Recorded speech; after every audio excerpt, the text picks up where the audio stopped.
రెండు చేతుల సంపాదిద్దామనుకొని ఓ చేయితోని అన్నం పెడుతున్న డ్రైవర్ కొలువు చేసుకుంటా స్టీరింగ్ తిప్పుకుంటానే ఇంకో చేయితోని ప్యాసింజర్ బ్యాగ్లకు వెళ్లి బంగారం కొట్టేది చూసి అడ్డంగా దొరికిపోయింది.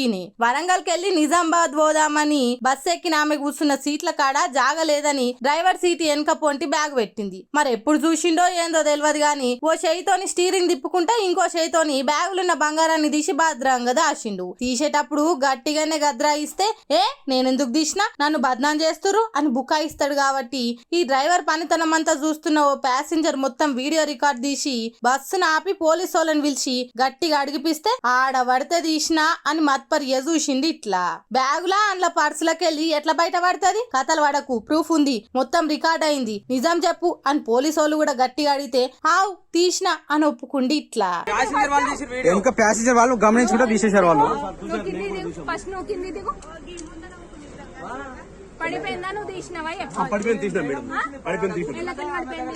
పడిపోయిందా?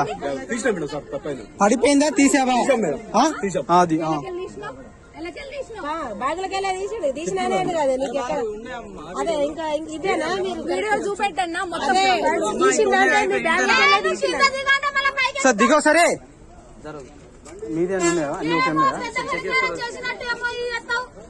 షీషి బంగారం అసోంటి కొలువుండగా మంది బంగారానికి ఆశపడితే ఇప్పుడు ఏమాయే ఇజ్జత్ అంత వాయేనా? అంటే ఆర్టీసీ బస్సు మీద బస్సు మనందరిదని రాస్తారు కదా, అట్లనే ఆయన లెక్కే జనాల సొమ్ములు బంగారం కూడా మనదే అనుకుండో ఏమో గాని ఈ కథలు పడ్డాడు. ఆయన సర్కార్ నడిపించే ఆర్టీసీలా కొలువు చేసుకుంటా టైం కు జీతం తీసుకుంటా ఏం కథలు ఇవి? ఇప్పుడు ఇట్లా రెడ్ హ్యాండెడ్ గా దొరికే వరకల్లా ఇంతకు ముందుకు దొరకకుండా ఎన్ని మాయం చేసిండో, ఎంతమంది సొమ్ములు ఎత్తుకపోయిండో అని మందితోని మాటలు వాడు తప్పితే ఏం మిగిలింది?